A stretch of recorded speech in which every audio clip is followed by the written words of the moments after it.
पक्ष कमकुवत होत चाललेला आहे। आता अजितदादांसारखा एवढा मोठा नेता त्या पक्षाचं प्रतिनिधित्व करत होता।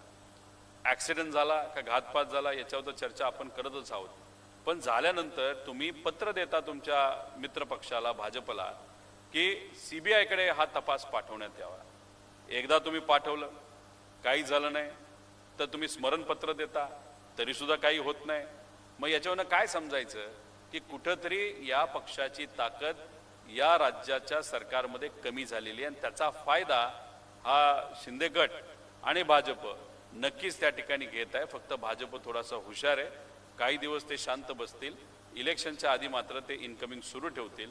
शिंदे गटाच्या बाबतीत काय सांगायचं, त्यांनी इनकमिंग आत्तापासूनच त्या ठिकाणी सुरू केलेली आहे।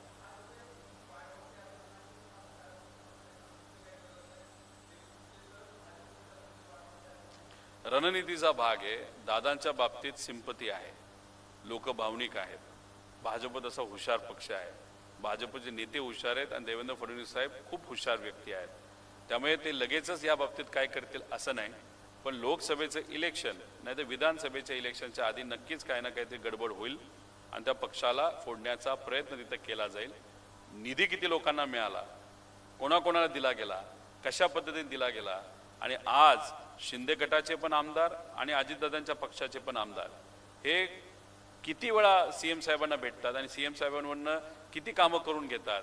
मग एवढं चांगलं नातं जर आत्तापासूनच झालं असेल तर मग शिंदे साहेब आणि सुनित्रा काकी कुठं ना कुठेतरी कमी पडतात का? मग पॉवर सेंटर असं करून ठेवलंय की आज जर या सरकारमध्ये काम करायचं असेल तर भाजपच्या नेत्यांशिवाय कामं होऊच शकत नाही।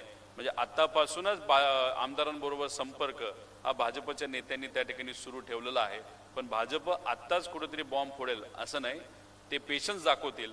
शिंदे साहेबांच्या बाबतीत किती पेशन्स आहे आपल्याला बघावं लागेल, पण हे जे काही दृश्य आहे, जे काय चाललेलं आहे, हे लोकांना मात्र त्या ठिकाणी आवडत नाही।